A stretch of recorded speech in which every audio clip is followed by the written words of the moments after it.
Anda mungkin pernah dengar tentang OPR atau kadar dasar semalaman. Tapi adakah anda tahu apa itu OPR?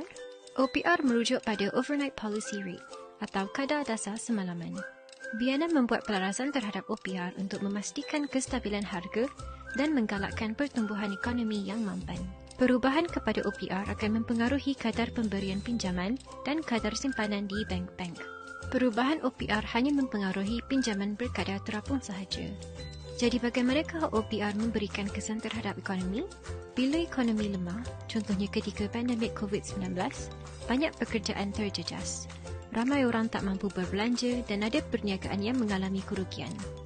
OPR diturunkan untuk mengukuhkan ekonomi kerana apabila OPR rendah, pinjaman pula akan menjadi lebih murah.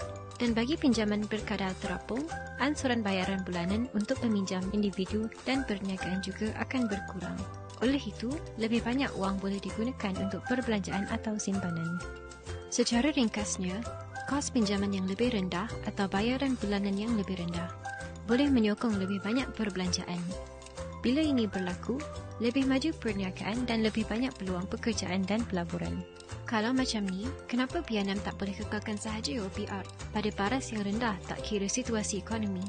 OPR yang dikekalkan pada paras yang rendah terlalu lama boleh menyebabkan pinjaman dan perbelanjaan yang berlebihan.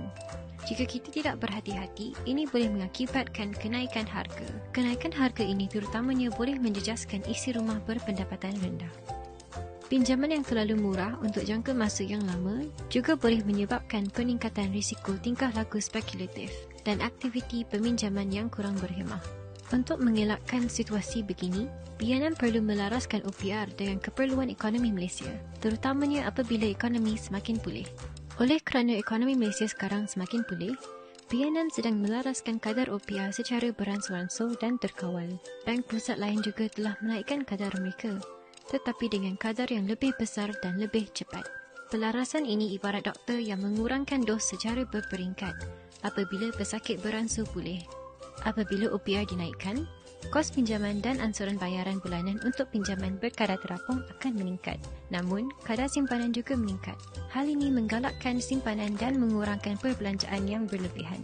Ini dapat membantu mengawal risiko kenaikan harga yang disebabkan oleh pinjaman dan perbelanjaan yang terlalu banyak. Di Bank Negara Malaysia, matlamat kami adalah untuk menetapkan OPR yang kondusif bagi pertumbuhan ekonomi dan pada masa yang sama, memastikan kestabilan harga barangan dan perkhidmatan untuk seluruh rakyat Malaysia.